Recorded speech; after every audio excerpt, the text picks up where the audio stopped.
നമ്മൾ ഇന്ന് സ്റ്റാർട്ട് ചെയ്യുന്ന സബ്ജക്റ്റ് ബാങ്കിങ് ആൻഡ് ഇൻഷുറൻസ് ആണ്. ഒരു തിയറി സബ്ജക്റ്റ് ആണ്, പക്ഷെ എന്നാലും ബാങ്കുമായി ബന്ധപ്പെട്ട കാര്യങ്ങളും ഇൻഷുറൻസിൻ്റെ കുറച്ച് റെഗുലേഷൻസ് ഒക്കെ ആയതുകൊണ്ട് ഇത്തിരി ബുദ്ധിമുട്ടുണ്ടാവും. അപ്പം അതിന് നിങ്ങൾ ഇതിൻ്റെ കൂടെ മലയാളം നോട്ട്സും കൂടെ വെച്ചിട്ട് ഈ ക്ലാസ് കേൾക്കുക.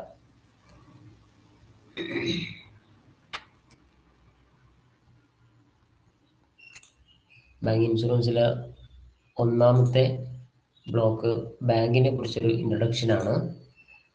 ബാങ്കിങ് എന്താണെന്ന് പറയുന്ന ഒരു ബ്ലോക്കാണ് യൂണിറ്റ് ബ്ലോക്ക് 1. അതിലെ യൂണിറ്റ് 1 ബേസിക്സ് ഓഫ് ബാങ്കിങ്. ബാങ്കിങ്ങിനെ കുറിച്ച് ബേസിക് ആയിട്ടുള്ള കുറച്ച് കാര്യങ്ങൾ. ഇതിൽ സാധാരണ സിലബസിനേക്കാൾ കുറച്ച് കൂടുതൽ കണ്ടന്റ് ഉൾപ്പെടുത്തിയിട്ടുണ്ട് ഈ ഒരു ബുക്കിൽ, ഒറ്റ യൂണിറ്റിൽ തന്നെ. അപ്പോൾ അതുകൊണ്ട് ഇതൊരു വലിയ യൂണിറ്റ് ആണ്. ഒരു യൂണിറ്റ് കംപ്ലീറ്റ് ഇന്ന് എക്സ്പ്ലെയിൻ ചെയ്യാൻ പറ്റുമെങ്കിൽ അങ്ങനെ എക്സ്പ്ലെയിൻ ചെയ്യാം. ഞാൻ കണ്ടന്റ് ക്രിയേറ്റ് ചെയ്തിട്ടുള്ളത് വളരെ ഷോർട്ട് ആക്കിയിട്ടാണ്. അപ്പോൾ എല്ലാത്തിനെ കുറിച്ച് വളരെ ചെറിയ വിവരണേ ഉണ്ടാവുള്ളൂ കേട്ടോ. നിങ്ങൾ ജസ്റ്റ് ബുക്ക് കൂടെ വായിച്ചു നോക്കുക, നിങ്ങളുടെ ടെക്സ്റ്റ് ബുക്ക് കൂടി വായിച്ചു നോക്കുക, കൂടുതൽ റെഫറൻസ് വേണമെന്നുണ്ടെങ്കിൽ. അപ്പോൾ ബേസിക്സ് ഓഫ് ബാങ്കിങ്ങിൽ എന്താണ് ബാങ്ക് എന്ന് പറയുന്നത്, അതിനൊരു മീനിങ് നമ്മൾ അറിയണം. അപ്പോൾ ബാങ്ക് എന്നതിൻ്റെ വേർഡ് മീനിങ്, ബാങ്ക് എന്ന് പറയുമ്പോൾ അതിൻ്റെ ഒരു ഇംഗ്ലീഷിൽ ബാങ്ക് എന്ന് പറയുന്നത് കര എന്നാണ്. ബാങ്ക് ഓഫ് റിവർ എന്ന് പറയുമ്പോൾ നദിയുടെ കര. ബാങ്കും ഒരു കണക്കിന് നമുക്കൊക്കെ ഒരു കരയാണ്. നമ്മളൊക്കെ നദിയിൽ നിന്ന് രക്ഷിക്കുന്ന ഒരു കര എന്ന രീതിയിൽ നമുക്ക് ബാങ്കിനെ പറയാം. അതെന്തുകൊണ്ടാണ്? നമുക്കൊക്കെ എന്തെങ്കിലും ഫിനാൻഷ്യൽ പ്രശ്നങ്ങൾ വരുന്ന സമയത്ത് നമ്മുടെ ഹെൽപ്പ് ചെയ്യുന്നത് ആരാണ്? ബാങ്കാണ്. അപ്പോൾ ബാങ്കിന് അങ്ങനെ ഒരു പേര് വന്നത് അങ്ങനെ ഒരു രക്ഷകരായിട്ട് നിൽക്കുന്നത് കൊണ്ടാവാം.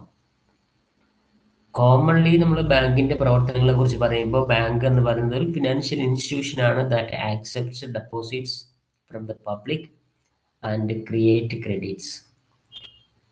പൊതുജനങ്ങളിൽ നിന്ന് നിക്ഷേപങ്ങൾ വാങ്ങുകയും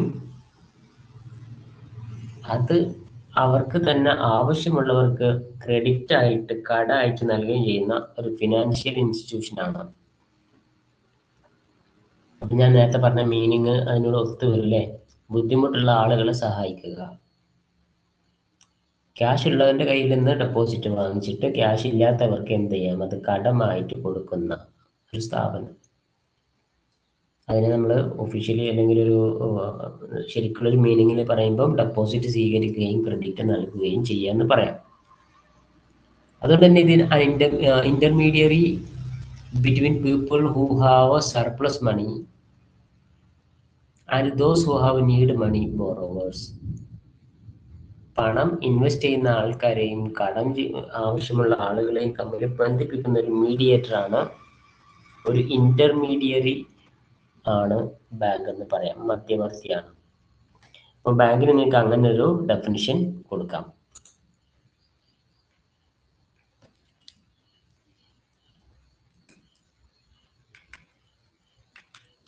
ഇനി നമുക്ക് ഈ ഒരു ടോപ്പിക്കിൽ പഠിക്കാനുള്ളത് എന്താണ് ബാങ്ക് എന്നും ബാങ്കിന്റെ പ്രത്യേകതകൾ എന്തൊക്കെയാണെന്നാണ് നോക്കേണ്ടത്. ഫീച്ചേഴ്സ് ഞാനിവിടെ പോയിന്റ്സ് മാത്രമാണ് കാണിക്കുന്നത്. നോട്ടിൽ നിങ്ങൾ ഇതിന്റെ എക്സ്പ്ലനേഷൻ കൂടെ ഉണ്ടാവും. എക്സാമിന് സാധാരണ ചോദിക്കുന്ന ടോപ്പിക്കാണ് ബാങ്കും ഫീച്ചേഴ്സ് ഓഫ് ബാങ്ക് ഒക്കെ. അപ്പൊ നോക്കൂ, ഡീലിംഗ് ഇൻ മണി. ബാങ്ക് എന്ന് പറയുന്ന ഇൻസ്റ്റിറ്റ്യൂഷൻ പണം കൈകാര്യം ചെയ്യുന്ന ഒരു സ്ഥാപനമാണ്. ഇതിനെ കുറിച്ചൊന്നും കൂടുതൽ എക്സ്പ്ലനേഷൻ്റെ ആവശ്യമില്ല കേട്ടോ. നിങ്ങളുടെ അർത്ഥത്തിൽ എക്സ്പ്ലെയിൻ ചെയ്ത് പോവാം. Acceptance of deposit and granting loans, ഇതിലൊക്കെ എക്സ്പ്ലെയിൻ ചെയ്യാനുണ്ടാവും. അപ്പോൾ പണത്തിന്റെ കൈകാര്യം എങ്ങനെയൊക്കെ അത് കൈകാര്യം ചെയ്യുന്നു എന്നുള്ളതിനെ കുറിച്ച് പറയുന്നുണ്ട്. ആക്സെപ്റ്റൻസ് ഓഫ് ഡെപ്പോസിറ്റ്, അപ്പോൾ എന്തൊക്കെ ഡെപ്പോസിറ്റ് സ്വീകരിക്കും അതിനെക്കുറിച്ച് നമുക്ക് പിന്നീട് പറയാം. ഗ്രാൻഡിങ് ലോൺസ് ആൻഡ് അഡ്വാൻസസ് എന്ന് പറഞ്ഞാൽ പൊതുജനങ്ങൾക്ക് അങ്ങോട്ട് ക്യാഷ് കൊടുക്കുന്നതാണ്. അത് ലോണായിട്ടോ അഡ്വാൻസ് ആയിട്ടോ കൊടുക്കാം. ഇത് കൂടാതെ ഏജൻസി ആൻഡ് യൂട്ടിലിറ്റി ഫങ്ഷൻസ് ഉണ്ട് ബാങ്കിന്റെ. നമ്മൾ ബാങ്ക് എന്ന് കേൾക്കുമ്പോൾ ആദ്യം ഓർക്കുക പണം ഇൻവെസ്റ്റ് ചെയ്യുക, പണം ആവശ്യമുള്ളവർ കടം കൊടുക്കുക എന്ന് മാത്രമാണെന്ന് വിചാരിക്കും. എന്നാൽ ബാങ്കിന്റെ പണി അത് മാത്രമല്ല. കുറച്ച് ഏജൻസി സർവീസുകളുണ്ട്. ഏജൻസി സർവീസുകൾ എന്ന് പറഞ്ഞാൽ നമുക്ക് വേണ്ടിയിട്ട് നമ്മുടെ ചില കാര്യങ്ങൾ ആര് ചെയ്തോളും? ബാങ്ക് ചെയ്തോളും. അതെന്തൊക്കെയാണെന്ന് പിന്നീട് എക്സ്പ്ലെയിൻ ചെയ്യാം. യൂട്ടിലിറ്റി ഫംഗ്ഷൻ ഉണ്ട്. നമ്മൾ പൊതുജനങ്ങളെ ഹെൽപ്പ് ചെയ്യുന്ന അല്ലെങ്കിൽ അതിന്റെ കസ്റ്റമേഴ്സിനെ ഹെൽപ്പ് ചെയ്യുന്ന വേറെ കുറച്ച് പരിപാടികളുണ്ട്. അതും ബാങ്ക് ചെയ്യും. Then profit and service motive. ബാങ്കുകളൊക്കെ എന്താണ്? പ്രോഫിറ്റ് ഓറിയന്റഡ് ആണ്, അതുപോലെ തന്നെ സർവീസ് മോട്ടീവ് ആണ്. ബാങ്കിൽ നൽകുന്നത് ഒരു സർവീസ് ആണ്. Then payment system role and withdrawal and transfer വരും. അതായത് പണം ഇൻവെസ്റ്റ് ചെയ്യുക, ആവശ്യമുള്ളവർക്ക് കടം കൊടുക്കുക എന്നതിന് പുറമെ ഒരു രാജ്യത്ത് നിന്ന് മറ്റൊരു രാജ്യത്തേക്ക് അല്ലെങ്കിൽ ഒരു സ്ഥലത്ത് നിന്ന് മറ്റൊരു സ്ഥലത്തേക്ക് ക്യാഷ് ട്രാൻസ്ഫർ ചെയ്യാൻ ബാങ്കിങ് സിസ്റ്റം ഉപയോഗിക്കുന്നു, അല്ലെങ്കിൽ ബാങ്കിങ് സിസ്റ്റത്തിന്റെ ഒരു ഫീച്ചറാണ്. അതാണ് ഇത്രയും പോയിന്റ്സ് ആണ് നിങ്ങൾ ഫീച്ചേഴ്സ് ഓഫ് ബാങ്കിൽ നിങ്ങൾ എക്സ്പ്ലെയിൻ ചെയ്ത് എഴുതേണ്ടത്. ഇനി ബാങ്കിന്റെ ഫങ്ഷൻസ് എന്തൊക്കെയാണ്? ബാങ്കിന് പ്രൈമറി ഫങ്ഷനും ഉണ്ട്. ബാങ്കിന്റെ മൊത്തം പ്രവർത്തനങ്ങളെ രണ്ടായിട്ടാണ് തരംതിരിക്കുന്നത്. പ്രൈമറി ഫങ്ഷൻ എന്നും സെക്കൻഡറി ഫങ്ഷൻ എന്നും. നമുക്കത് എന്തൊക്കെയാണെന്ന് ഒന്ന് ഡീറ്റെയിൽ ആയിട്ട് നോക്കാം. ബാങ്കിന്റെ പ്രവർത്തനങ്ങളെ രണ്ടായിട്ട് തരംതിരിച്ചല്ലോ, പ്രൈമറി ഫങ്ഷനും സെക്കൻഡറി ഫങ്ഷനും. അതിലെ പ്രൈമറി ഫങ്ഷൻ എന്തൊക്കെയാണ്? ഒന്ന്, ആക്സെപ്റ്റിംഗ് ഡെപ്പോസിറ്റ്സ്. നമ്മൾ നേരത്തെ പറഞ്ഞതാണ്, ഇവിടെ നമ്മളത് എക്സ്പ്ലെയിൻ ചെയ്യുന്നു. ഡെപ്പോസിറ്റ് സ്വീകരിക്കുക. അതായത് bank collect idle money from the public and institutions, which constitutes the bank liability, money owed to the depositors. ആരുടെയെങ്കിലും കയ്യിൽ വെറുതെ ഇരിക്കുന്ന ക്യാഷ് ഉണ്ടെങ്കിൽ അത് ഡെപ്പോസിറ്റ് ആയിട്ട് സ്വീകരിക്കുന്നു. അതൊരു ലയബിലിറ്റി ഫംഗ്ഷൻ ആണ്. എന്തുകൊണ്ടാണ് ഡെപ്പോസിറ്റ് സ്വീകരിക്കുമ്പോൾ അതൊരു ലയബിലിറ്റി ആവുന്നത്? ലയബിലിറ്റി ആവുന്നത് നമ്മൾ തിരിച്ചു കൊടുക്കാനുള്ളതാണ്. ഡെപ്പോസിറ്റ് ഇന്നല്ലെങ്കിൽ നാളെ അയാൾക്ക് തന്നെ തിരിച്ചു കൊടുക്കാനുള്ളതാണ്. അതുകൊണ്ടത് നമുക്ക് എന്താണ്, ബാങ്കിനെ സംബന്ധിച്ചിടത്തോളം അതൊരു ലയബിലിറ്റി ആണെന്നാണ് പറയുന്നത്. അപ്പോൾ ബാങ്ക് ഡെപ്പോസിറ്റ് സ്വീകരിക്കുമെന്ന് പറഞ്ഞു. എന്തൊക്കെ രൂപത്തിലാണ് ബാങ്ക് ഡെപ്പോസിറ്റ് സ്വീകരിക്കുക? അതൊന്ന് കറണ്ട് അക്കൗണ്ട് ഡെപ്പോസിറ്റ് ആണ്. കറണ്ട് അക്കൗണ്ട് എന്താണെന്ന് അറിയാലോ? കറണ്ട് അക്കൗണ്ട് എന്ന് പറഞ്ഞാൽ ബിസിനസ്സുകാരും മറ്റൊക്കെ യൂസ് ചെയ്യുന്ന ഒരു അക്കൗണ്ട് ആണ്, ഡെപ്പോസിറ്റ് ആണ്. അതിൽ നമുക്ക് നിക്ഷേപിക്കാം, പക്ഷെ അത് നമുക്ക് ഇഷ്ടമുള്ള സമയത്ത് വിഡ്രോ ചെയ്യാനോ മറ്റോ സാധ്യമല്ല. അങ്ങനെയുള്ള അക്കൗണ്ടാണ് current deposit, current account deposit എന്ന് പറയുന്നത്. പിന്നെ സേവിങ്സ് അക്കൗണ്ട് ഉണ്ട്. സേവിങ്സ് അക്കൗണ്ട് ആണ് നമ്മൾ സാധാരണക്കാർ ഉപയോഗിക്കുന്ന അക്കൗണ്ട്. എപ്പോൾ വേണമെങ്കിലും എത്ര ചെറിയ എമൗണ്ട് വേണമെങ്കിലും ഇടാൻ പറ്റുന്നതും നമുക്ക് ആവശ്യം തോന്നുമ്പോൾ ആവശ്യമുള്ളപ്പോൾ തിരിച്ചെടുക്കാൻ പറ്റുന്നതുമായ അക്കൗണ്ടാണ് സേവിങ്സ് അക്കൗണ്ട്. കറണ്ട് അക്കൗണ്ട് ബിസിനസ്സുകാരതാണെന്ന് ഞാൻ നേരത്തെ പറഞ്ഞു. അതിൽ നമുക്ക് വിഡ്രോ ചെയ്യുന്നതിന് ബുദ്ധിമുട്ടുണ്ട്, ഇൻവെസ്റ്റ് ചെയ്യുന്നതിനും ഒരു നിശ്ചിത എമൗണ്ടും ഒക്കെ ഉണ്ട്. എന്നാൽ സേവിങ്സിൽ നമുക്ക് എപ്പോൾ വേണമെങ്കിലും ഇടാം, എടുക്കാം, എത്ര രൂപ വേണമെങ്കിലും ഇൻവെസ്റ്റ് ചെയ്യാം, എത്ര രൂപ വേണമെങ്കിലും വിഡ്രോ ചെയ്യാം.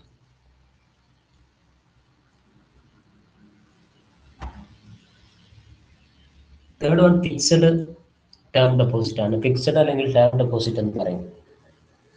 ഒരു വലിയ തുക കുറേ കാലത്തേക്ക് ബാങ്കിൽ നിക്ഷേപിക്കുന്ന അക്കൗണ്ടിനെയാണ് അല്ലെങ്കിൽ സംവിധാനത്തിനെയാണ് ഫിക്സഡ് അക്കൗണ്ട്, ഫിക്സഡ് ഡെപ്പോസിറ്റ് അല്ലെങ്കിൽ ടേം ഡെപ്പോസിറ്റ് എന്ന് പറയുന്നത്. ഒരു 5 ലക്ഷം രൂപ 10 വർഷത്തേക്ക് ഡെപ്പോസിറ്റ് ചെയ്തിടാം. അപ്പോൾ നമുക്ക് ഒരു ഫിക്സഡ് ഡെപ്പോസിറ്റിന്റെ, അതായത് ഒരു FD ഫോം, ഒരു ഷീറ്റ് നമുക്ക് കിട്ടും. 10 വർഷം കഴിഞ്ഞാൽ നമുക്ക് എന്ത് ചെയ്യാൻ പറ്റുള്ളൂ? ആ ബാങ്കിലിട്ട എമൗണ്ട് തിരിച്ചെടുക്കാൻ പറ്റുള്ളൂ. ഇനി അതിന് മുമ്പ് എടുക്കണമെങ്കിൽ എടുക്കാം, പക്ഷേ ബാങ്കിന്റെ ചാർജസും മറ്റൊക്കെ കിഴിച്ചിട്ടായിരിക്കും തരിക, ഇൻട്രസ്റ്റ് കിട്ടില്ല. അങ്ങനെ നല്ല ഇൻട്രസ്റ്റ് തരികയും കുറേ കാലത്തേക്ക് ഒരു ഫണ്ട് ബാങ്കിൽ നിക്ഷേപിക്കുന്ന സംവിധാനത്തിനാണ് ഫിക്സഡ് ഡെപ്പോസിറ്റ് എന്ന് പറയുന്നത്. അപ്പോൾ ആദ്യത്തെ ഒരു ഫംഗ്ഷൻ എന്തായിരുന്നു? Primary function accepting deposit. ഇനി രണ്ടാമത്തെ ഫംഗ്ഷനിലേക്ക് വരുമ്പോൾ ലോൺസ് ആൻഡ് അഡ്വാൻസ് കൊടുക്കുക, ഗ്രാൻഡിങ് ലോൺസ് ആൻഡ് അഡ്വാൻസസ്. അത് എന്തൊക്കെ വരും? അത് ലോൺ ഉണ്ട്, സാധാരണ ലോൺ ഉണ്ട്. നമ്മൾ ആവശ്യമുള്ള സമയത്ത് ഒരു നിശ്ചിത എമൗണ്ട് ബാങ്കിന് അപ്ലൈ ചെയ്യുകയും അത് നമുക്ക് അനുവദിച്ചു തരികയും ചെയ്യുന്നതിന് ലോൺ എന്ന് പറയാം. ലോണിനെ പോലെ തന്നെ ബാങ്ക് ചെയ്യുന്ന മറ്റൊരു സർവീസാണ് ഓവർ ഡ്രാഫ്റ്റ് ഫെസിലിറ്റി. എന്താണ് overdraft facility? Overdraft facility meaning അവിടെ കൊടുത്തിട്ടുണ്ട്. Allows the current account holders to withdraw money more than their balance. ഇപ്പം ഞാൻ കറണ്ട് അക്കൗണ്ട് ഹോൾഡർ ആണെങ്കിൽ എൻ്റെ അക്കൗണ്ടിൽ 5 ലക്ഷം രൂപയുണ്ട്. എൻ്റെ അക്കൗണ്ടിലുള്ള രൂപയേക്കാൾ കുറച്ചും കൂടെ വലിയ എമൗണ്ട് വിഡ്രോ ചെയ്യാൻ അനുവദിക്കുന്നതിനെയാണ് ഓവർ ഡ്രാഫ്റ്റ് ഫെസിലിറ്റി എന്ന് പറയുന്നത്. Allows current account holders to withdraw money more than their balance. എത്ര വലിയ എമൗണ്ട് വിഡ്രോ ചെയ്യാൻ പറ്റില്ല, അതിനൊരു ലിമിറ്റ് ഉണ്ട്. ആ ലിമിറ്റ് തീരുമാനിക്കുന്നത് ആ അക്കൗണ്ടിൽ അയാൾ എത്ര രൂപ നേരത്തെ ഇട്ടിരുന്നു, ഇപ്പം എത്ര രൂപ ഉണ്ട് എന്നൊക്കെ നോക്കിയിട്ടാണ്. അപ്പം 5 ലക്ഷം രൂപ ബാങ്കിലുള്ള ഒരാൾക്ക് ബാങ്ക് ഓവർ ഡ്രാഫ്റ്റ് അനുവദിച്ചാൽ ആ 5 ലക്ഷം രൂപയുടെ കൂടെ 8 ലക്ഷം ഒന്നിച്ച് തിരിച്ചെടുക്കാൻ പറ്റും എന്നുള്ളതാണ്. പിന്നീട് ആ എമൗണ്ട് തിരിച്ച് എന്താ പറയുക, അടച്ചു തീർക്കുന്ന പോലെ അടച്ചു തീർക്കേണ്ടി വരും. അപ്പം ലോൺസ് ഉണ്ട്, ഓവർ ഡ്രാഫ്റ്റ് ഉണ്ട്, then cash credit is extended to business against security of current assets like inventory or receivables. Cash credit എന്ന് പറയുന്നത് കറണ്ട് അസറ്റിൻ്റെ സെക്യൂരിറ്റിയിൽ ബാങ്ക് തരുന്ന ലോണാണ്. എന്താണ് ഈ കറണ്ട് അസറ്റിൻ്റെ സെക്യൂരിറ്റി? സാധാരണ നമുക്ക് ബാങ്കിൽ നിന്ന് ലോൺ എടുക്കണമെങ്കിൽ ആ ബാങ്കിലേക്ക് നമ്മൾ എന്തെങ്കിലും സെക്യൂരിറ്റി വെക്കണം. എന്നാൽ ക്യാഷ് ക്രെഡിറ്റിൽ നമുക്ക് അതിന് നമ്മൾ സാധാരണ ഫിക്സഡ് സെക്യൂരിറ്റിയാണ് വെക്കുക, അല്ലെങ്കിൽ ഫിക്സഡ് അസറ്റാണ് വെക്കുക. ഇനി കറണ്ട് അസറ്റുമ്പോൾ തന്നെ നമുക്ക് എന്ത് ചെയ്യാൻ പറ്റും? ലോണ് എടുക്കാൻ പറ്റും. എന്താണ് ഈ കറണ്ട് അസറ്റ്? നമ്മുടെ കമ്പനിയിലുള്ള എന്തെങ്കിലും പേപ്പേഴ്സോ എവിഡൻസോ ഇനി അതിലുള്ള സ്റ്റോക്കോ ഇതെല്ലാം കറണ്ട് അസറ്റാണ്. ഈ കറണ്ട് അസറ്റ് വെച്ചിട്ടും ക്യാഷ് ക്രെഡിറ്റ് എടുക്കാൻ പറ്റും. ഇതും ബാങ്ക് അനുവദിക്കും. Discounting bill of exchange. Bank നൽകുന്ന മറ്റൊരു സർവീസാണ് ബിൽ ഓഫ് എക്സ്ചേഞ്ചിൽ നമുക്ക് എന്ത് ചെയ്യാം? ഡിസ്കൗണ്ട് ചെയ്ത് തരിക, അല്ലെങ്കിൽ അതിൽ ഫണ്ട് തരിക. അതായത് a bank provide immediate cash to seller buying their bill of exchange or promise to pay in the future. Promissory note എന്നൊക്കെ പറഞ്ഞ് പഠിച്ചിട്ടില്ലേ? നമ്മൾ ലോയിൽ ഡിസ്കസ് ചെയ്തിട്ടുണ്ടായിരുന്നു. അപ്പോൾ ബിസിനസ്സിൽ അവൈലബിൾ ആയിട്ടുള്ള ഇതേപോലുള്ള എന്തെങ്കിലും ഡോക്യുമെന്റ്സ്, നമ്മളൊരു സാധനം വാങ്ങി ആ സാധനത്തിന്റെ ക്യാഷ് നമുക്ക് തന്നില്ല, അതിന് പകരം ഒരു ബില്ല് എന്ന് വിചാരിക്കുക. 10 ലക്ഷത്തിന്റെ സാധനം വിറ്റു, 10 ലക്ഷം തന്നില്ല, ഒരു ബില്ല് തന്നു. നമുക്ക് ക്യാഷ് കിട്ടണമെങ്കിൽ ഒരു പക്ഷെ 10-20 ദിവസം കഴിഞ്ഞാലേ കിട്ടുള്ളൂ. അതുവരെ നമ്മുടെ ക്യാഷ് അവിടെ ബ്ലോക്ക് ആയി കിടക്കും. ഈ ബില്ല് വെച്ചിട്ട് നമുക്ക് ഒന്നും ചെയ്യാൻ കഴിയില്ല. എന്നാൽ ഈ ബില്ല് ബാങ്കിൽ കൊണ്ടുപോയി കൊടുത്തു കഴിഞ്ഞാൽ അതിൽ നമുക്ക് എന്ത് കിട്ടും? കുറച്ച് ക്യാഷ് ബാങ്ക് അറേഞ്ച് ചെയ്ത് തരും. അതിനെ നമുക്ക് ബിൽ ഓഫ് എക്സ്ചേഞ്ച് എന്ന് പറയാം. അപ്പോൾ ബാങ്ക് ഇത്തരത്തിലുള്ള ഒരു പ്രവർത്തനം ചെയ്യുന്നുണ്ട്. അതായത് ലോൺ അനുവദിക്കുക എന്ന് പറഞ്ഞാൽ സാധാരണ ലോണും ഓവർ ഡ്രാഫ്റ്റ് ഫെസിലിറ്റിയും ക്യാഷ് ക്രെഡിറ്റും ഡിസ്കൗണ്ടിങ് ബില്ലും ബാങ്ക് ചെയ്യുന്നുണ്ട്. ഇപ്പം നമ്മൾ പറയുന്നത് പ്രൈമറി ഫംഗ്ഷൻ ആണ്. ഇനി ബാങ്ക് ചെയ്യുന്ന സെക്കൻഡറി ഫംഗ്ഷൻ എന്താണ്? അത് ഏജൻസി ഫംഗ്ഷൻ ഉണ്ട്. ഏജൻസി എന്ന് പറഞ്ഞാൽ ഏജന്റ് ആയിട്ട് വർക്ക് ചെയ്യാം. അതിലൊന്ന് collection of payment of fund. നമുക്ക് എവിടെന്നെങ്കിലും കുറച്ച് ക്യാഷ് കിട്ടാനുണ്ട്, അത് നമ്മളിങ്ങനെ വെറുതെ തെണ്ടി നടന്ന് കളക്ട് ചെയ്യേണ്ട ആവശ്യമില്ല. ബാങ്കിനെ ഏൽപ്പിച്ചാൽ ബാങ്ക് അത് ചെയ്യും. Then fund transfer. ചിലപ്പോൾ നമുക്ക് ഇവിടുന്ന് മറ്റു രാജ്യത്തേക്ക് അല്ലെങ്കിൽ മറ്റു രാജ്യത്ത് നിന്ന് ഇന്ത്യയിലേക്കും ക്യാഷ് അയക്കേണ്ടി വരും. അങ്ങനെ അയക്കേണ്ടി വരുന്ന സമയത്ത് നമുക്ക് ബാങ്കിനെ സമീപിക്കാം. ഫണ്ട് ട്രാൻസ്ഫർ ആയിട്ടും ബാങ്ക് പ്രവർത്തിക്കുന്നു. NEFT, RTGS എന്ന് പറയുന്ന സംവിധാനങ്ങൾ ഉപയോഗിച്ച് ഒരു ബാങ്കിൽ നിന്ന് ഏറ്റവും സൗകര്യപ്രദമായ മറ്റൊരു ബാങ്കിലേക്ക് ക്യാഷ് ട്രാൻസ്ഫർ ചെയ്യാനുള്ള ഓപ്ഷൻ ഉണ്ട്. അതിനെയാണ് ഫണ്ട് ട്രാൻസ്ഫറിൽ RTGS-ഉം NEFT എന്നൊക്കെ പറയുന്നത്. ബാങ്ക് ഇങ്ങനെ ഒരു സർവീസ് കൂടി ചെയ്യുന്നു. Then portfolio management. പോർട്ട്ഫോളിയോ എന്ന് കേൾക്കുമ്പോൾ അപ്പോൾ നമ്മുടെ മൈൻഡിൽ ഷെയർ വരണം, സെക്യൂരിറ്റീസ്. എന്താണ് പോർട്ട്ഫോളിയോ എന്ന് ചോദിച്ചാൽ ഏറ്റവും പ്രോഫിറ്റബിൾ ആയിട്ടുള്ള ഷെയറുകളുടെ കൂട്ടത്തിനെയാണ് പോർട്ട്ഫോളിയോ എന്ന് പറയുന്നത്. മാർക്കറ്റിൽ നോക്കിക്കഴിഞ്ഞാൽ ധാരാളം ഷെയറുകൾ നമുക്ക് കാണാം. അതിൽ ചിലത് ലാഭമുള്ളതാണ്, ചിലത് ലാഭം കിട്ടാത്തതാണ്. എന്നാൽ ലാഭം കിട്ടുന്ന ഷെയറുകൾ മാത്രം ഒരു ഗ്രൂപ്പാക്കി വെച്ചിട്ട് അങ്ങനെ അറേഞ്ച് ചെയ്യുന്ന ചില ആളുകളുണ്ട്. അവര് ചെയ്യുന്ന പരിപാടിയാണ് പോർട്ട്ഫോളിയോ മാനേജ്മെന്റ്. ഏറ്റവും നല്ല ഷെയറിന്റെ ഒരു ഗ്രൂപ്പ് ഉണ്ടാക്കുന്ന ആളെയാണ് പോർട്ട്ഫോളിയോ മാനേജർ എന്ന് പറയുക. അയാൾ ഉണ്ടാക്കുന്ന അയാളുടെ പണിയാണ് പോർട്ട്ഫോളിയോ മാനേജ്മെന്റ്. അപ്പോൾ ബാങ്ക് നമ്മൾ വിചാരിക്കാത്തൊരു പണി ചെയ്യുന്നു, പോർട്ട്ഫോളിയോ മാനേജ്മെന്റ് നമുക്ക് തയ്യാറാക്കി തരുന്നു എന്ന് പറയാം. പിന്നെ ബാങ്ക് ചെയ്യുന്ന മറ്റൊരു പണി ട്രസ്റ്റി ആൻഡ് എക്സിക്യൂട്ടർ എന്നുള്ളതാണ്.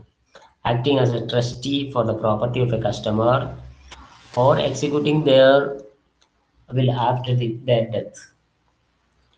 അപ്പോൾ ഒരാളുടെ പേരിൽ ഒരു 18 വയസ്സാവാത്ത 15 വയസ്സായ ഒരു കുട്ടിയുടെ പേരിൽ കുറച്ച് സ്ഥലമുണ്ട്. അയാളുടെ പാരൻസ് പെട്ടെന്ന് മരിച്ചു പോവാണ്. ആ സ്വത്ത് ആ കുട്ടിക്ക് തന്നെ കിട്ടണം. ആ സ്വത്തിന്റെ കൈകാര്യം പിന്നീട് ബാങ്കിന് ഏറ്റെടുക്കാൻ പറ്റും. ബാങ്ക് ഒരു ട്രസ്റ്റി ആയിട്ട് നിലനിൽക്കും. അതിനെയാണ് നമ്മൾ ട്രസ്റ്റി എന്ന് പറയുന്നത്.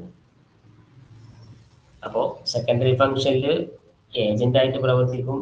അതായത് നമുക്ക് വേണ്ടിയിട്ട് നമ്മുടെ കുറേ കാര്യങ്ങൾ ബാങ്ക് നമുക്ക് ചെയ്തു തരും.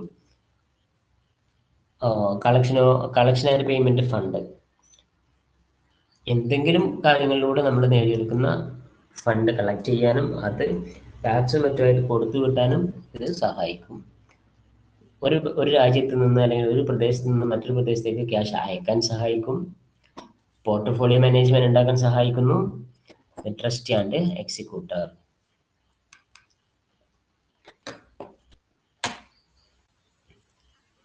ബാങ്ക് ചെയ്യുന്ന ജനറൽ യൂട്ടിലിറ്റി ഫങ്ഷൻസ് ഉണ്ട്. കസ്റ്റമേഴ്സിനാണ് ഇതുവരെയുള്ള സേവനങ്ങളൊക്കെ ചെയ്തത്. ഇനി കസ്റ്റമേഴ്സ് അല്ല, പുറത്തുള്ള ആളുകൾക്കും ബാങ്ക് ചെയ്തു തരുന്ന കുറച്ച് കാര്യങ്ങൾ.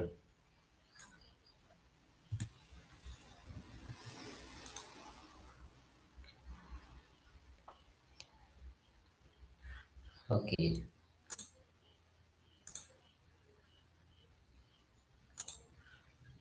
എന്തൊക്കെയാണ് ജനറൽ യൂട്ടിലിറ്റി സർവീസസ്? ഇതൊരു വലിയ എസ്സേ ക്വസ്റ്റൻ ആയിട്ടാണ് വരിക. അപ്പോൾ ഇതിന്റെ പോയിന്റ്സുകളൊക്കെ നോക്കണം. നോട്ടിൽ കറക്റ്റ് പോയിന്റ്സ് ഉണ്ട്. ജനറൽ യൂട്ടിലിറ്റി സർവീസ് ബാങ്കിന്റെ കസ്റ്റമർക്കുള്ളതല്ല, പുറത്തുള്ള ആർക്കും കിട്ടും. അതൊന്ന് ലോക്കർ ഫെസിലിറ്റിയാണ്. നമ്മുടെ വിലപിടിപ്പുള്ള ഗോൾഡോ അല്ലെങ്കിൽ എന്തെങ്കിലും ഡോക്യുമെന്റ്സോ നമ്മൾ സേഫായിട്ട് ബാങ്കിന്റെ ലോക്കറിൽ കൊണ്ടുപോയി വെക്കാം. അതിനൊരു ചെറിയ സർവീസ് ചാർജ് കൊടുത്താൽ മതി. അപ്പോൾ ബാങ്ക് ലോക്കർ ഫെസിലിറ്റി നൽകുന്നുണ്ട്. ലെറ്റർ ഓഫ് ക്രെഡിറ്റ് നൽകുന്നുണ്ട്.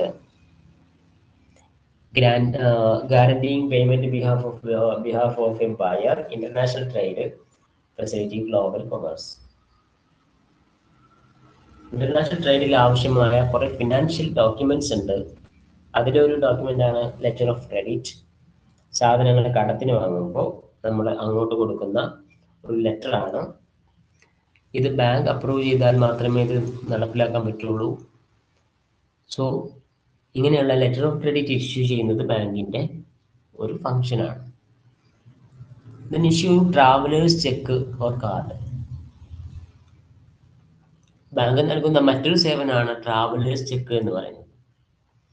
ട്രാവലേഴ്സ് ചെക്ക് എന്ന് പറഞ്ഞാൽ ഒരു യാത്രയൊക്കെ നടത്തുന്നവർക്ക് ഏറ്റവും അനുയോജ്യമായ അവരെ ഹെൽപ്പ് ചെയ്യുന്നതിന് വേണ്ടിയിട്ട് അവരുടെ കാര്യങ്ങൾ നടക്കാൻ അവരുടെ ബാങ്ക് അക്കൗണ്ട് കണക്ട് ചെയ്ത് കൊടുക്കുന്ന ഒരു കാർഡാണെന്ന് പറയാം, അല്ലെങ്കിൽ ഒരു ട്രാവലേഴ്സ് ചെക്ക്. സാധാരണ SBIയുടെ തിരൂർ ബ്രാഞ്ചിൽ ഒരു ചെക്ക് കിട്ടിക്കഴിഞ്ഞാൽ അത് നമുക്ക് തിരൂർ ബ്രാഞ്ചിൽ മാത്രമേ പോയിട്ട് ക്യാഷ് ആക്കി മാറ്റാൻ പറ്റുള്ളൂ. എന്നാൽ ട്രാവലേഴ്സ് ചെക്ക് അങ്ങനെയല്ല. അത് രാജ്യം മുഴുവനോ അല്ലെങ്കിൽ ലോകം മുഴുവനോ ഉള്ള ബാങ്കുകളിൽ നിങ്ങൾക്ക് ക്യാഷ് വിഡ്രോ ചെയ്യാനും അതിന്റെ സർവീസ് നേടിയെടുക്കാനും സാധിക്കും. Dealing in foreign exchange. Bank ചെയ്യുന്ന മറ്റൊരു പണി ഫോറിൻ എക്സ്ചേഞ്ചിന്റെ ഡീലിംഗ് ആണ്. Data collection and publishing. Bank എന്തിനെ കുറിച്ചുള്ള ഡാറ്റ, ഫിനാൻഷ്യൽ ഡാറ്റ കളക്ട് ചെയ്യുകയും അത് പബ്ലിഷ് ചെയ്യുകയും ചെയ്യുന്നു. ഇത് ബാങ്കിന്റെ മറ്റൊരു ഒരു യൂട്ടിലിറ്റി ഫംഗ്ഷനാണ്, സാധാരണ പൊതുജനങ്ങൾ കൊടുക്കുന്ന ഫംഗ്ഷനാണ്. നമുക്ക് ടൈപ്സ് ഓഫ് ബാങ്ക്സ് എന്താണെന്ന് നോക്കാം. ബാങ്ക്സ് പല ടൈപ്പ് ഉണ്ട്. ഇത് ഞാനിവിടെ പോയിന്റ്സ് മാത്രമാണ് ഇപ്പോൾ പറയുന്നത്. കൊമേഴ്സ്യൽ ബാങ്ക് ഉണ്ട്, അതായത് സാധാരണ പ്രോഫിറ്റ് ഓറിയന്റഡ് ആയിട്ടുള്ള ബാങ്കിന്റെ കൊമേഴ്സ്യൽ ബാങ്ക് എന്ന് പറയാം. കോപ്പറേറ്റീവ് ബാങ്കോ, ഒരു പ്രദേശത്തെ ഒരേ ലക്ഷ്യമുള്ള കുറെ ആളുകൾ ഒന്നിച്ചു ചേർന്ന് ആരംഭിക്കുന്ന പ്രോഫിറ്റ് ഓറിയന്റഡ് അല്ലാതെ സ്ഥാപിക്കുന്ന സ്ഥാപനങ്ങളെ, ഫിനാൻഷ്യൽ ഇൻസ്റ്റിറ്റ്യൂഷനെയാണ് കോപ്പറേറ്റീവ് ബാങ്ക് എന്ന് പറയുന്നത്. റീജിയണൽ ആൻഡ് റൂറൽ ബാങ്ക്, പേര് കേൾക്കുമ്പോൾ തന്നെ നമുക്ക് മനസ്സിലാവും, ഗ്രാമപ്രദേശങ്ങളിൽ ഗ്രാമങ്ങളുടെ വികസനത്തിന് വേണ്ടിയിട്ട് ഉണ്ടാക്കിയിട്ടുള്ള ചില ബാങ്കുകളുണ്ട്. ഗ്രാമീണ ബാങ്കുകളൊക്കെ, ഗ്രാമീണ ബാങ്ക് എന്ന് പറയാൻ പറ്റില്ല, കോപ്പറേറ്റീവ് ബാങ്ക്സ് നമുക്ക് അറിയാലോ. പലപ്പോഴും ഇത് ഗ്രാമപ്രദേശങ്ങളാണ്, എന്നാൽ അർബൻ മേഖലയിലും ഇത് കാണാം. അങ്ങനെയുള്ള കുറെ ആളുകൾ കൂടിയിട്ട് സ്റ്റാർട്ട് ചെയ്യുന്ന ബാങ്കിന് കോപ്പറേറ്റീവ് ബാങ്ക് എന്ന് പറയും. പിന്നെ റീജിയണൽ റൂറൽ ബാങ്ക്സ്, RRB എന്ന് പറയും. റീജിയണൽ റൂറൽ ബാങ്ക് എന്ന് പറയുന്നത് ഗ്രാമപ്രദേശങ്ങളിലെ ഗ്രാമീണ വികസനത്തിന് വേണ്ടിയിട്ടുള്ള പ്രോജക്റ്റ് ആയിട്ട് സ്ഥാപിച്ച ബാങ്കുകൾ. ഇപ്പൊ കേരള ഗ്രാമീൺ ബാങ്ക്, അങ്ങനെ കുറെ ബാങ്കുകളുണ്ട്. നേരത്തെ പറഞ്ഞ കോപ്പറേറ്റീവ് ബാങ്ക് ഇതിന്റെ അണ്ടറിലല്ല. അപ്പോ പ്രോഫിറ്റ് മോട്ടീവ് അല്ലാതെ ഗ്രാമപ്രദേശങ്ങളിലെ ഉന്നമനത്തിന് വേണ്ടി പ്രവർത്തിക്കുന്ന ബാങ്കുകൾ RRB എന്ന് പറയാം. ഈ ഡെവലപ്മെന്റ് ബാങ്ക്സ് ഉണ്ട്. ഡെവലപ്മെന്റ് ബാങ്ക്സ് അധികവും ഫിനാൻഷ്യൽ ഇൻസ്റ്റിറ്റ്യൂഷൻസ് ആയിരിക്കും. അതായത് ഗ്രാമപ്രദേശങ്ങളിലോ അല്ലെങ്കിൽ നഗരത്തിലോ ഉള്ള ബിസിനസ്സുകൾ പ്രൊമോട്ട് ചെയ്യാൻ വേണ്ടിയിട്ടുള്ള ഒരു ബാങ്ക്. ഇപ്പൊ IDBI ബാങ്ക് നിങ്ങൾ കേട്ടിട്ടുണ്ടാകും, industrial development bank of India. അതെന്താണ്, വ്യവസായത്തെ വളർത്താൻ വേണ്ടിയിട്ടുള്ള ബാങ്കാണ്. അങ്ങനെ ഒരു പ്രദേശത്തെയോ അല്ലെങ്കിൽ ഒരു സംഗതിയുടെയോ ഡെവലപ്മെന്റിന് വേണ്ടിയിട്ടുള്ള ബാങ്കുകളെ നമുക്ക് ഡെവലപ്മെന്റ് ബാങ്ക് എന്ന് പറയാം. Then investment bank. ഇത്തരം ബാങ്കുകളുടെ പ്രധാനപ്പെട്ട പരിപാടി ഇൻവെസ്റ്റ്മെന്റ് സ്വീകരിക്കുക എന്നുള്ളതാണ്. എസ്പെഷ്യലി വിദേശ രാജ്യങ്ങളുമായി ഉള്ള മൾട്ടിനാഷണൽ കോർപ്പറേഷനുകളായിട്ടുള്ള ബാങ്കുകളായിരിക്കും ഇൻവെസ്റ്റ്മെന്റ് ബാങ്കിൽ വരുന്നത്. Then central banks. Central bank എന്ന് പറയുന്ന മറ്റൊരു സംവിധാനമുണ്ട്. ഓരോ രാജ്യത്തിനും ആ രാജ്യത്തുള്ള എല്ലാ ബാങ്കുകളെയും നിയന്ത്രിക്കുന്ന മറ്റൊരു ബാങ്കുണ്ട്. ഇന്ത്യനെ സംബന്ധിച്ചിടത്തോളം ഇന്ത്യയുടെ ഏറ്റവും വലിയ ബാങ്കായ എല്ലാ ബാങ്കുകളെയും നിയന്ത്രിക്കുന്ന മറ്റൊരു ബാങ്ക് എന്ന് പറയുന്നത് റിസർവ് ബാങ്ക് ഓഫ് ഇന്ത്യ ആണ്. അപ്പൊ നമ്മുടെ ഇന്ത്യയുടെ സെൻട്രൽ ബാങ്ക് ഏതാണെന്ന് ചോദിച്ചാൽ അത് റിസർവ് ബാങ്ക് ആണ്. അപ്പൊ കൊമേഴ്സ്യൽ ബാങ്ക് ഉണ്ട്, കോപ്പറേറ്റീവ് ബാങ്ക് ഉണ്ട്, റീജിയണൽ റൂറൽ ബാങ്ക്സ് ഉണ്ട്, ഡെവലപ്മെന്റ് ബാങ്ക്സ് ഉണ്ട്, ഇൻവെസ്റ്റ്മെന്റ് ബാങ്ക് ഉണ്ട്, സെൻട്രൽ ബാങ്ക് ഉണ്ട്.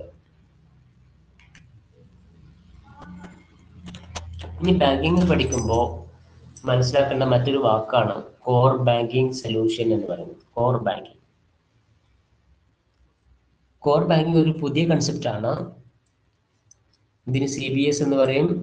It refers to centralised integrated banking software system that manages in the primary operations or core functions. മുമ്പൊക്കെ നമ്മൾ ഏതെങ്കിലും ഒരു ബാങ്കിന്റെ ATM കാർഡ് മറ്റൊരു ബാങ്കിന്റെ ATM കൗണ്ടറിൽ കൊണ്ട് അത് യൂസ് ചെയ്യാൻ പറ്റില്ലായിരുന്നു. എന്നാൽ ഇപ്പൊ അത് പറ്റുന്നുണ്ട്. അത് കോർ ബാങ്കിങ്ങിന്റെ ഫലമാണ്. അതായത് മൊത്തം ബാങ്കുകൾ കൺട്രോൾ ചെയ്യുന്ന ഒരു സിസ്റ്റം ക്രിയേറ്റ് ചെയ്ത് വെക്കുക, എന്നിട്ട് അതിന്റെ അണ്ടറിൽ പ്രവർത്തിക്കുക. അപ്പൊ ATM സിസ്റ്റം ഒക്കെ അങ്ങനെയാണ്. എല്ലാ ബാങ്കും അല്ലെ. ഇപ്പോൾ നമുക്ക് SBIന്റെ ഒരു SBIയിൽ ഒരു അക്കൗണ്ട് ഉണ്ട്. നമ്മൾ കണ്ടത് ഫെഡറൽ ബാങ്കിന്റെ ATM കൗണ്ടർ ആണ്. അവിടെ പോയാൽ നമുക്ക് എന്ത് കിട്ടും? ക്യാഷ് കിട്ടും. ആ ക്യാഷിന് അതിന്റെ ഡീറ്റെയിൽ ഇന്നാൾ ഇത്ര എമൗണ്ട് പിൻവലിച്ചു എന്നും അക്കൗണ്ട് ചെക്കിങ് ഒക്കെ എവിടേക്കാണ് പോകുന്നത്? ഫെഡറൽ ബാങ്കിലാണ് അക്കൗണ്ട് ഉണ്ടെങ്കിൽ അങ്ങോട്ടാണ് പോകുന്നത്. അപ്പം എല്ലാ ബാങ്കും ഇന്നത്തെ കാലത്ത് കണക്റ്റഡ് ആണ്. എസ്പെഷ്യലി ഇപ്പോൾ ATM ഒക്കെ കണക്റ്റഡ് ആണ്. അങ്ങനെ കണക്റ്റഡ് ആയിട്ടുള്ള ബാങ്കിനെയാണ് നമ്മൾ അങ്ങനെ കണക്ട് ചെയ്യാനുള്ള ഒരു സംവിധാനത്തിനാണ് കോർ ബാങ്കിങ് സൊല്യൂഷൻ എന്ന് പറയുന്നത്. ഇനി ബാങ്കിങ്ങിനെ കുറിച്ച് നമ്മൾ പഠിക്കുമ്പോൾ കേൾക്കുന്ന മറ്റൊരു വാക്കാണ് മെർജേഴ്സ് ഇൻ ബാങ്കിങ്. എന്താണ് മെർജിങ്? മെർജിങ് എന്ന് പറഞ്ഞാൽ ഒന്നോ രണ്ടോ മൂന്നോ ബാങ്കുകൾ ഒന്നിച്ചു ചേർന്ന് ഒറ്റ ബാങ്കായിട്ട് പ്രവർത്തിക്കുന്നതിനെയാണ് മെർജിങ് എന്ന് പറയുന്നത്.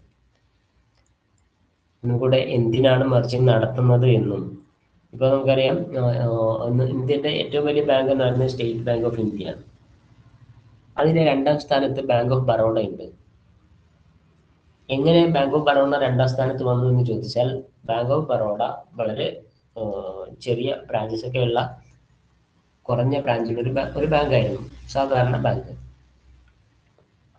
ആ ബാങ്ക് ഇപ്പോൾ മറ്റുള്ള പല ബാങ്കുകളെയും കൂടെ ഒന്നിച്ചു ചേർന്ന് വിജയ ബാങ്ക്, പിന്നെ വേറെ 1-2 ബാങ്ക് ഉണ്ട്, അങ്ങനെ 5 ബാങ്ക് എങ്ങാനും കൂടി ഒന്നിച്ചു ചേർന്നിട്ടാണ് ഇപ്പോൾ ഞാൻ നേരത്തെ പറഞ്ഞ ബാങ്ക് ഓഫ് ബറോഡ പ്രവർത്തിക്കുന്നത്. അപ്പോൾ ബാങ്ക് ഓഫ് ബറോഡക്ക് പ്രോഫിറ്റ് കൂടി, ബാങ്ക് ഓഫ് ബറോഡ അസറ്റും എല്ലാം കൂടി അത് എന്തിലൂടെയാണ്? മറ്റു ബാങ്കിനെയും കൂടെ അതിൻ്റെ കൂടെ കൂട്ടിയതുകൊണ്ടാണ്. പേര് ബറോഡ ബാങ്കിൽ തന്നെയാണ്, പക്ഷെ അതിപ്പോൾ SBIയുടെ തൊട്ട് താഴെ 2ാം സ്ഥാനം ആയിട്ടുള്ള ബാങ്കാണ് ഈ പറഞ്ഞ ബറോഡ ബാങ്കായി പ്രവർത്തിക്കുന്നത്. സോ ഇങ്ങനെയുള്ള പരിപാടിനെ നമ്മൾ മെർജേഴ്സ് എന്നാണ് പറയുക, കൂടിച്ചേരുക, മറ്റ് ബാങ്കിൽ ലയിക്കുക. എന്തിനാണ് ഇങ്ങനെ ബാങ്ക് മെർജ് ചെയ്യുന്നത്? ഒന്ന്, ക്യാപിറ്റൽ ഇംപ്രൂവ് ചെയ്യാൻ. ഒന്നിച്ച് ചേർന്നപ്പോഴാണ് ബറോഡ ബാങ്ക് സ്റ്റേറ്റ് ബാങ്കിന്റെ തൊട്ടടുത്തെത്തിയത്. അതുവരെ അതൊരു ചെറിയ ബാങ്കായിരുന്നു. Reduce operation cost. എല്ലാ ബാങ്കുകളും ചെറിയ ചെറിയ ബാങ്കായി പ്രവർത്തിക്കുമ്പോൾ അവരുടെ ചെലവ് കൂടും. എന്നാൽ എല്ലാറ്റിനും കൂടെ ഒന്നിച്ച് നിന്ന് പ്രവർത്തിക്കുമ്പോൾ അതിന്റെ ചെലവ് കുറയും. Technology and service efficiency. ചില ബാങ്കുകൾ വളരെ നാടൻ ബാങ്കുകളായിരിക്കും. ആ നാടൻ ബാങ്ക് കുറച്ചുകൂടെ അപ്ഡേറ്റഡ് ആയിട്ടുള്ള ഒരു ബാങ്കിനെ യോജിച്ച് പ്രവർത്തിച്ചാൽ ടെക്നോളജി ആൻഡ് സർവീസ് എഫിഷ്യൻ്റ് ആവും, എൻഹാൻസ് ചെയ്യും. Create globally competitive banks. ഇന്നുള്ള പല ബാങ്കുകൾക്കും വെല്ലുവിളി സ്വീകരിക്കാൻ പറ്റില്ല, അല്ലെങ്കിൽ പുറത്തുനിന്നുള്ള വെല്ലുവിളികളുണ്ട്. അതിനെ നേരിടാൻ ഇന്ത്യയിൽ തന്നെ ഏറ്റവും വലിയൊരു ബാങ്ക്, ഇന്ത്യയിൽ തന്നെയുള്ള ചില ബാങ്കുകൾ നല്ല രീതിയിൽ പ്രവർത്തിച്ചാൽ നമുക്ക് പുറത്തുനിന്നുള്ള കോമ്പറ്റീഷൻ നമുക്ക് കുറയ്ക്കാൻ സാധിക്കും. നമുക്ക് സെൻട്രൽ ബാങ്ക് സിസ്റ്റം. ഇന്ത്യയിൽ ഒരു സെൻട്രൽ ബാങ്ക് സിസ്റ്റം ഉണ്ട്. അതെന്താണ്? ഇന്ത്യയിലല്ല, ലോകം മുഴുവൻ ഒരു സെൻട്രൽ ബാങ്കിങ് സിസ്റ്റം ഉണ്ട്. അതായത് നമ്മുടെ രാജ്യത്തുള്ള എല്ലാ ബാങ്കുകളെയും നിയന്ത്രിക്കുന്ന ഒരു ബാങ്ക് എല്ലാ രാജ്യത്തിനും ഉണ്ട് അങ്ങനെ. അപ്പോൾ USA ബാങ്ക് നമ്മൾ ഫെഡറൽ റിസർവ് എന്നാണ് പറയുക. യൂറോപ്യൻ സെൻട്രൽ ബാങ്ക് ഉണ്ട്, ECB. ഇന്ത്യക്കും അതേപോലെ എല്ലാ ബാങ്കിനെയും നിയന്ത്രിക്കുന്ന ഒരു വലിയ ബാങ്കുണ്ട്. ആ ബാങ്കിന്റെ പേര് റിസർവ് ബാങ്ക് ഓഫ് ഇന്ത്യ എന്നാണ്. അപ്പൊ എന്താണ് റിസർവ് ബാങ്ക് എന്നും റിസർവ് ബാങ്കിന്റെ പ്രവർത്തനങ്ങളൊക്കെ നമ്മൾ പഠിക്കേണ്ടതുണ്ട്.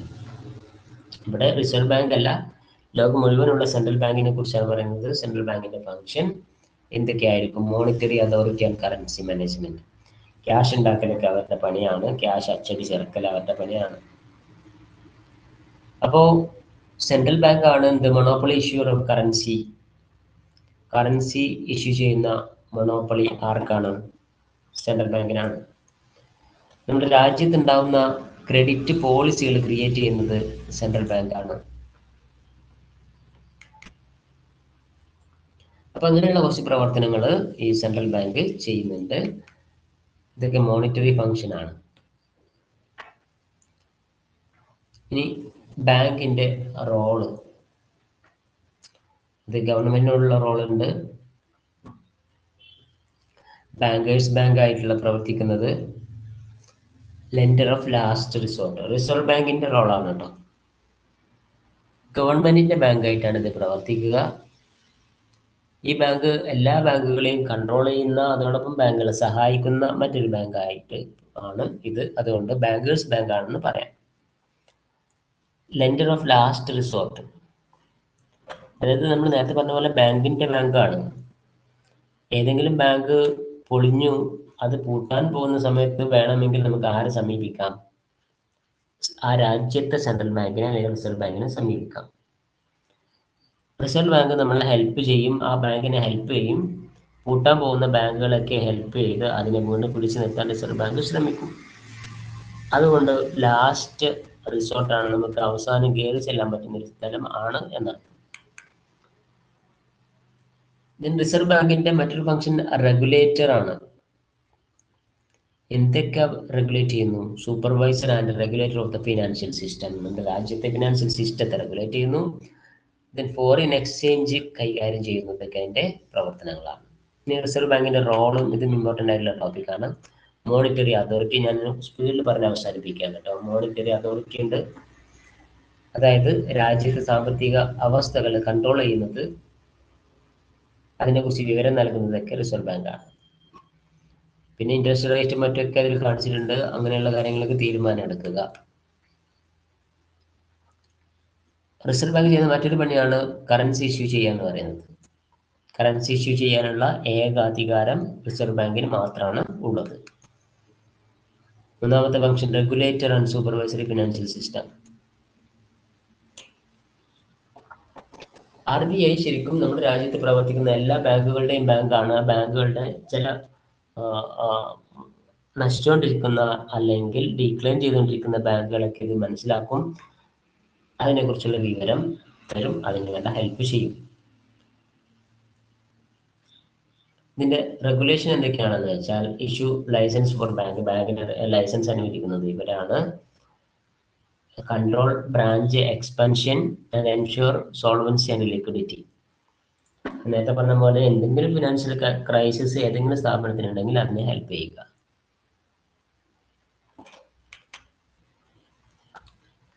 പിന്നെ ബാങ്കർ ആൻഡ് ഫിനാൻഷ്യൽ മാനേജർ ഉണ്ട്.